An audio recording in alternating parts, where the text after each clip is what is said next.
Hi, Fleet Mall here. I'd like to share with you today a very simple contemplative exercise that increases our resilience. Now, what do we mean by resilience?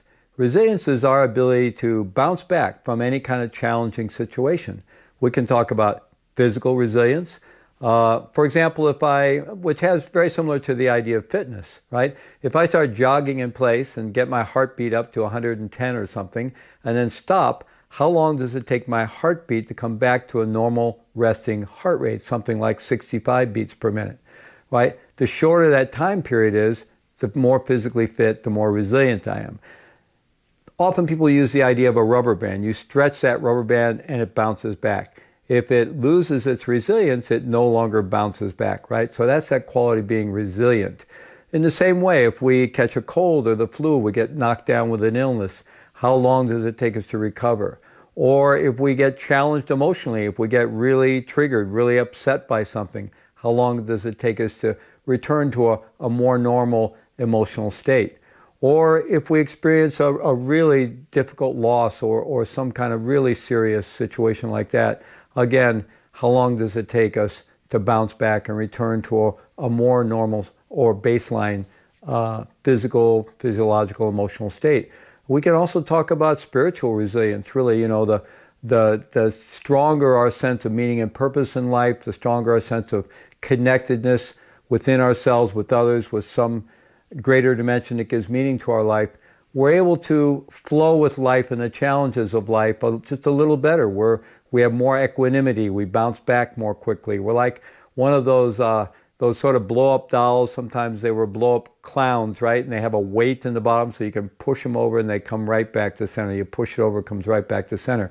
So how much lead do we have in our feet, right? That sense of resilience, that ability to bounce back. So this is a simple exercise to develop more resilience, and it's really helpful whether to really help us step into leadership roles in our life where, basically as leaders, we're going to be meeting challenges and solving problems and supporting others and doing so all day long. That's what leaders do. And so the more resilient we are, the more available we're going to be, the more present we'll be, the more helpful we'll be, the more we'll be able to respond to challenges and work with others for creative solutions rather than getting into a reactive state. Or whether it's in our personal relationships, we often find ourselves getting really triggered emotionally and then, feel overwhelmed with difficult emotions and then get into sort of chronic conflicts with our spouses or partners or other people that we're close to, or chronic workplace conflicts and dramas that maybe we get caught up in as well. Often what that has to do with is that we are really living in a reactive state. I think we all realize that we're pretty habit-driven as human beings. We all pretty much got programmed or conditioned by our family of origin circumstances, really by the time a lot of it by the time we were 3, and most of it by the time we were 7 years old. So we got all that family of origin conditioning, and there's a lot of good things in there. All the, our brain, the bottom up part of our brain, which is like a supercomputer, is trained to walk and talk without having to think about it, and all of our complex biological processes function without having to think about it. And but there's also, as we know, there's sometimes some kind of gnarly programming in there that can get in our ways. Maybe they're kind of old tapes that have to do with, things we came up with to get by or to survive when we were 3, 5, 6, 7 years old.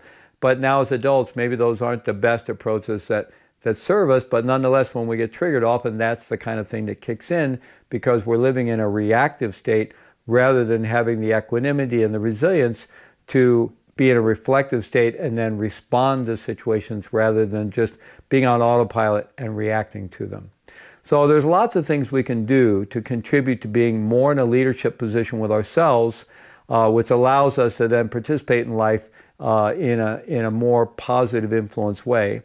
But the baseline, no matter what techniques we might be using, the sort of baseline is how resilient is our body, our nervous system, and our brain to begin with, right? Because the more resilient it is, the less prone we are to getting triggered or anxious in situations where there really isn't that much danger or that reason to get that triggered or that anxious, or even in a situation where there's a reasonable discomfort or even threat or reason to be anxious or get triggered, we don't have to get as triggered, and we can more easily return to an optimal state where we have access to what's called the executive function in our neocortex, that part of our brain that allows us to make good, rational, objective decisions in our own enlightened self-interest, rather than reacting from the survival part of our brain, which is great in a real crisis, but often doesn't work out so well in other situations. Okay?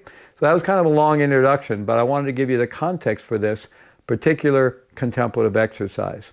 Now, it's grounded in what we call mindfulness of body, mindfulness of breathing, which is just simply present moment awareness of our body and all the physical sensations inside and out from head to toe, and aware of the flow of the breath and all the physical sensations inside and out that make up the experience we call breathing, right? Breath or breathing and body, these are just words or concepts, but there is the actual physical experience, the actual felt experience that we can tune into, which is very grounding. It anchors us in the present moment. So I'm going to invite you to do a little mindfulness of body, mindfulness of breathing practice with me for a moment, and then we'll move into this contemplative exercise called Safe, Resourced, and Connected, where we will be sort of invoking or bringing to mind these qualities that will allow the nervous system and brain to relax a bit and actually to experience a moment of safety, a moment of feeling resourced, a moment of feeling connected with other human beings. If you think about it, where do we experience the most anxiety in life? Well, if we start feeling disconnected from others, alone, isolated, that's going to bring up a lot of anxiety, right? Or if we really feel like we can't get our needs met, we can't pay our rent, we can't feed our kids, we're worried about, the next meal, that's going to bring up a lot of anxiety, the inability to get our needs met, or even worrying about that. And then, of course, if we're actually feeling physically threatened in some way, or even emotionally threatened, but especially physically threatened, of course, that brings up tremendous anxiety. So those relate to three areas of the brain. The survival is the most primitive part of the brain, the what's often called the reptilian brain. The midbrain or mammalian brain is related to a lot of things, but it also is about approaching getting our needs met. And then, of course, we have the modern human brain, the neocortex, which, of course, has to do with all of our higher cognitive abilities, but it's also about our capacity for maintaining complex social relationships, being part of a family, part of a team, part of a community, right? So this exercise kind of relates to those three areas of our brain anatomy and physiology to help us sort of shift the landscape there a little bit. I just want to briefly mention something called the negativity bias. This was at least named, if not discovered, by two researchers at the University of Pennsylvania. And what they saw is that our brain is set up in evolutionary terms to pay a lot more attention to danger than anything else. And that makes sense. What's job one for any species? Survival, of course. So what are we going to pay most attention to? Well, threats, of course. So we actually know from current brain science that anytime there's the slightest discomfort, much less fear or danger or anxiety, alarm, even something novel we're not used to, the limbic brain, where the memory faculties are, lights up, becomes very active, and we remember things with great detail, clarity, and vividness, and it goes right into long-term memory. Well, guess what happens when, it's a beautiful day, we're kicked back on the porch, laid in the hammock, not a care in the world, things seem to be going our way for at least 5 minutes or so. And what do you think the brain's doing? Yeah, it's on vacation to one degree or another. We don't remember things with anywhere near the detail, clarity, or vividness, and the most important thing, it does not even go into long-term memory unless we hold it in short-term memory for at least 12 to 20 seconds. That's what the current neuroscience says. So that's why Dr. Rick Hanson, who has really popularized, made well-known this idea of the negativity bias, has described it such that we are set up in evolutionary terms to be like Velcro for negativity and like Teflon for positive experiences, right? Velcro for everything negative goes right into long-term memory and influences our neurobiology, and like Teflon, whoosh, slides right off for positive experiences, unless we hold those positive experiences in short-term memory for 12 to 20 seconds at least. So that's why Dr. Rick Hanson encourages us to do what he calls savoring the good. savoring the good.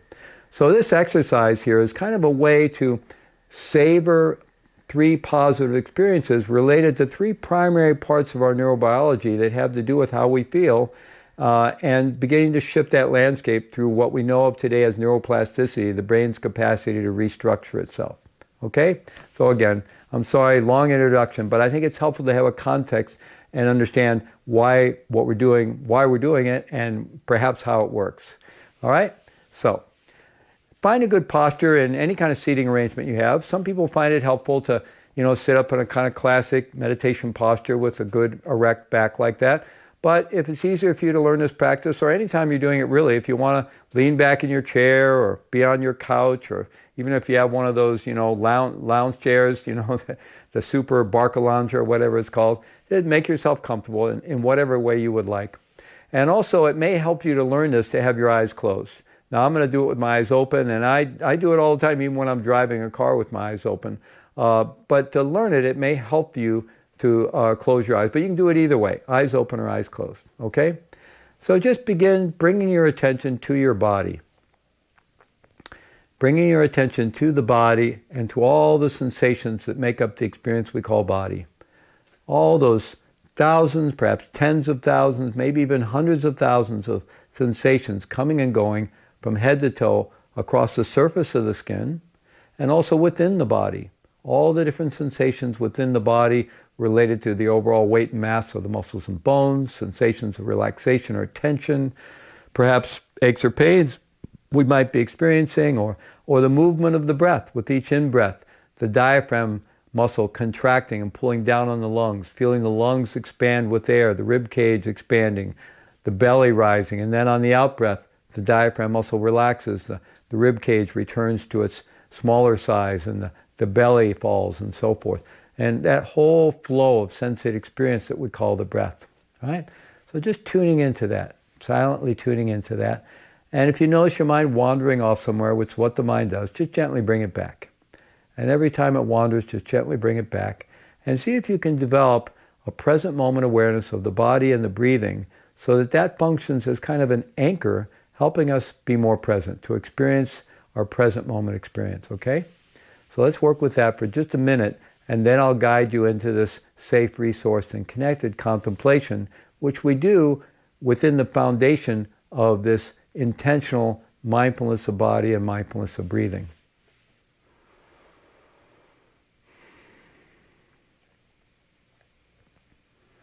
Just let your breath find its own natural rhythm. We're not trying to control the breath in any way. And just be curious about your present moment experience of being alive in the body, breathing. Just feeling whatever you can feel from head to toe, inside and out.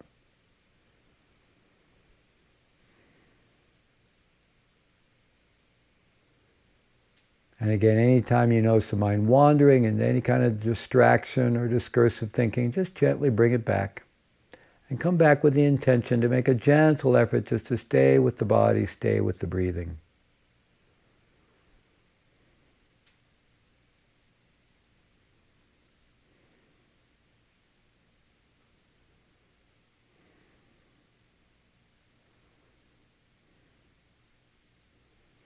Okay, doing your best to stay with the breath, stay with the body in that way, I'm going to invite you to contemplate 3 things. In other words, intentionally focus on 3 things. And the first one is that right here, right now, we are safe. That right here, right now, you're safe. Now, hopefully you're doing this in a place where you feel relatively safe. So just bring to mind that right here, right now, you're safe. You could repeat that to yourself again and again. Right here, right now, I'm safe. Or simply, I'm safe. I'm safe and okay. Now, just contemplating something like safety could bring up memories of times when you didn't feel so safe. That's fine. If those are coming, going, just let them come and go as they will. And just keep bringing your attention back to the fact that, yes, and right here, right now, I am safe. Right here, right now, I am safe. I'm okay. Right here, right now, I am safe. So you just keep repeating that and focusing on that within the context of being aware of body and breath, so that your nervous system can begin to relax a little bit and actually take in the fact that right here, right now, I'm safe. At least I'm relatively safe. I'm okay.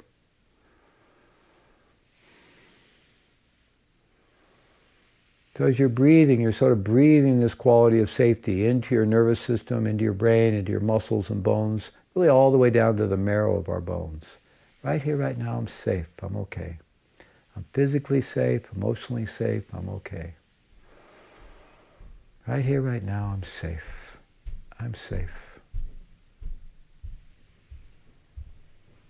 Okay, building on that, we'll invite the second contemplation. Right here, right now, my basic needs are met. I'm resourced. Right here, right now, I'm resourced. I have what I need: food, warmth, shelter, facilities, water. My basic needs are met. I'm okay.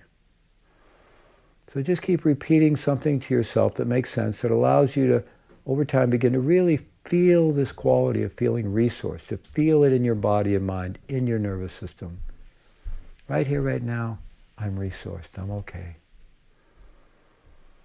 Now again, contemplating such an idea could bring up memories of times when you didn't feel resourced. Perhaps you were struggling and were worried about making your rent or even feeding your kids. That's fine. You can let those memories come and go and just keep coming back to yes, and right here, right now, I am resourced. At least in this moment, I am resourced, and I could actually allow my nervous system and my brain to enjoy a moment of actually feeling okay, feeling resourced. I'm safe and I'm resourced.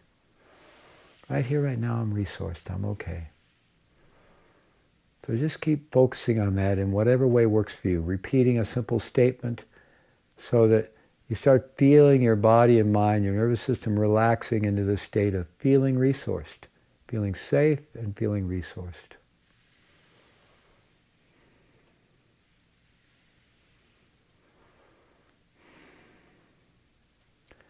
Okay, building on those first two, we'll do the third and final contemplation, which is right here, right now, I'm connected. I'm connected to other human beings. I have people in my life.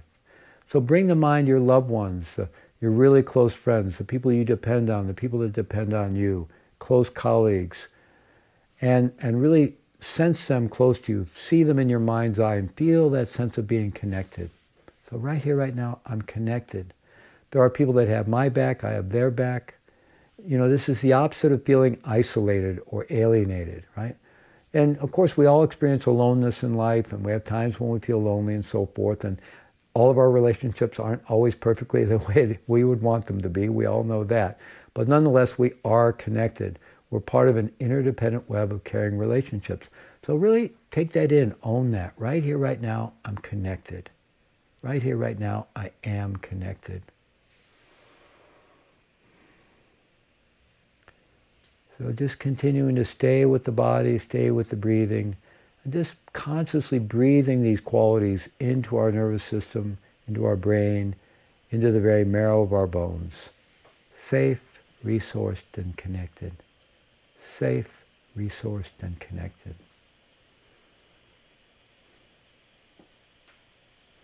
So let's complete the exercise by taking 3 long, deep breaths, right? We'll fill up the belly and then the chest, all the way to the uppermost part of the lungs, and then we'll just let the breath roll out on its own at its own pace. So, and as we do that, just taking in these qualities of feeling safe, resourced, and connected. All right, so 1 deep, long breath. Safe, resourced, and connected. And then another and another.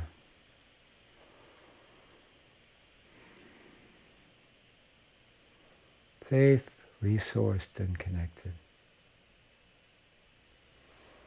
Okay, thank you. So that was kind of an elaborate form of the practice, so you could get to learn it. But we can do this anytime, anywhere, just taking a moment to do it. Remember, the neuroscience says we need to hold positive experiences in short-term memory for 12 to 20 seconds. So let's even give it 30 seconds, and let's say we spend 30 seconds on safe, feeling safe, and doing this at a time when we basically do feel safe, obviously, and which is most of the time, really, in our lives. I mean, our brain isn't feeling that way because we've been, conditioned to feel unsafe all the time. But in reality, most of the time, we're okay. And so, and I realize depending on your situation and where you live and the kind of job you have, there may be, dangers and things around. But there are times when we can feel safe. So just spend 30 seconds on acknowledging and owning this quality of feeling safe, 30 seconds on feeling resourced, our basic needs met, and then 30 seconds on feeling connected, bringing to mind the people we feel close to in our life and feeling that sense of being connected. So there you have a 1.5-minute exercise. We all know that we can find a 1.5 minutes in our life. And if you do that 2 or 3 times a day, if you can remember to do that, that's a challenge. But just maybe keep a journal or something and keep some reminders somewhere. Get in the practice of just making it a new positive habit. If you do that 2 or 3 times a day, whenever you can remember, over a period of time, you'll actually begin reprogramming the brain so that it will be more resilient and still be able to respond to a crisis just fine, but less triggerable around just ordinary things that we don't have to quite get so worked up around, right? Because we've kind of evolved so that we're walking around a normal, ordinary life with our brain going, I'm going to die, I'm going to die, and predisposed to get overly anxious and triggered by all kinds of ordinary situations. So this helps us have the brain become more resilient. And therefore, we're going to operate in our lives with more balance, a greater sense of control, really putting ourselves in a leadership position in our own life so that we can then be a leader with and for others and really have more balanced relationships, not feel so out of control that something's going to trigger us, we're going to be flooded with emotion and we're going to get into that same chronic fight with our spouse or a friend or a coworker. But we're just going to feel a greater sense of evenness and balance and equanimity if we just do a little bit of work with our own nervous system and brain doing these kind of simple mind training exercises. Okay, so that was safe, resourced, and connected. I really encourage you to practice and make it your own. You'll find it'll really work for you, and I wish you the best with it. Thank you very much.